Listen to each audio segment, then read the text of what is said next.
Karagwa Moise niko nitwa. Uyu munsi nifuje kubasangiza amateka y'umwanditsi w'indirimbo yo mu gitabo cyo gushimisha haba mu Kirundi ndetse n'ikinyarwanda ni nimero 124 mu Kirundi yitwa Nimpore.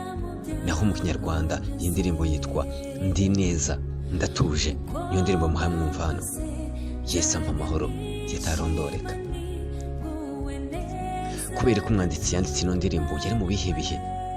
Niki natwe twirirwa turirimba zino ndirimbo yatwigisha ni irihe somo twokuramo muri runo rugendo dufite. Mbahaye ikaze.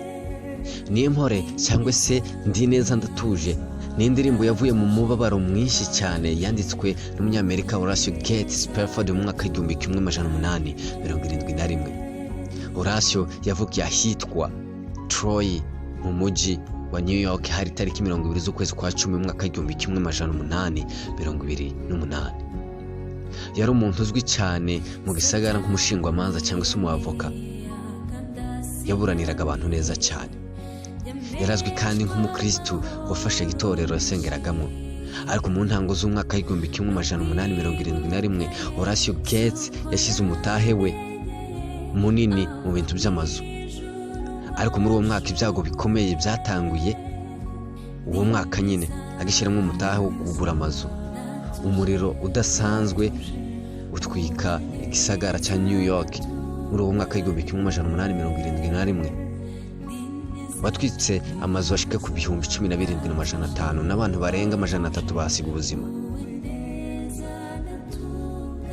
Mu by'uwo muriro wahitanye harimo na ya mazu Gates yari yaraguze ashiramo umutahe wiwe.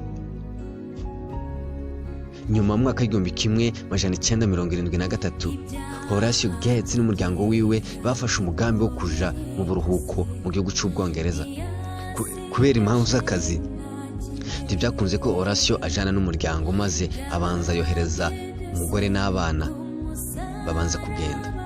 Nawe yitegurira kuzabasangayo. Umugore wiwe n'abana b'abakobwa biwe 4 bafashe urugendo.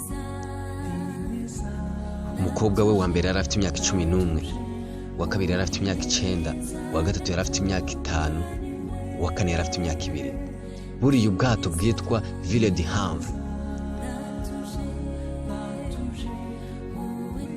bwari kubashikana mu gihugu cy'Ubwongereza ku itariki 22 z'ukwezi kwa 11 mwaka w'1873. Bugeze ku kiyaga Atlantique, bwa bwato bwagonganye n'ubundi buhita baratwarwa. Babana 4 bahasize ubuzima bose, nta n'umwe wigeze arakoka usibye mama wiwe gusa niwe warokotse. Anna Spafford, umugore wa Horatio Gates, iwe yashyize mu Bwongereza maze yandikira umugabo we ati erega nashitse njyenyine. Umugabo akibyumva Horatio Spafford nawe afata ubwato bundi aja mu Bwongereza kugira ngo aremeshe umugore wiwe amuhumurize kubera ibyago bari bamaze guhura nabyo. Mu gihe ubwato bwarimwo kugenda ageze hahandi abana biwe bakoreye impanuka bagapfa bose bagashira, nibwo yanditse indirimbo Ndi neza ndatuje. Agahinda kiwe kari kenshi, ariko kandi yumvise mu mutima ko Imana ariyo yonyine yoshobora kumuhoza, ikamuhoza amarira n'umubabaro yari afite mu mutima. Amajambo yiwe mu ndirimbo yerekana ko no mu bihe bitoroshe umuntu akwiriye kwishyira mu maboko y'Imana, akaba ariyo imuha amahoro. Nyuma Horatio Imana yaje kumushumbusha abandi bana 3, harimo abakobwa 2 n'umuhungu. Ariko ku bw'amahirwe makeya umuhungu nawe yaje kwitaba Imana ahitanwe n'indwara afite imyaka 3. Kubera ibyago bikomeye Horatio bakiyemo n'umugore we, yagiye asanga itorero ryiwe naryo ryamuteye umugongo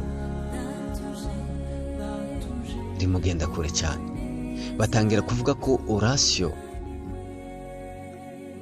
ari mu bihano by'Imana, aricyo cyatumye abana be bagira impanuka bagapfa bose bagashira.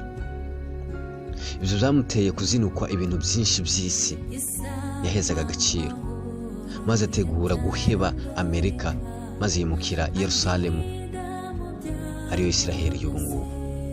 Yagiye ajanye n'umuryango we n'abana ndetse n'abagenzi bari bashigikiye igikorwa cyo gufasha abantu no gusenga.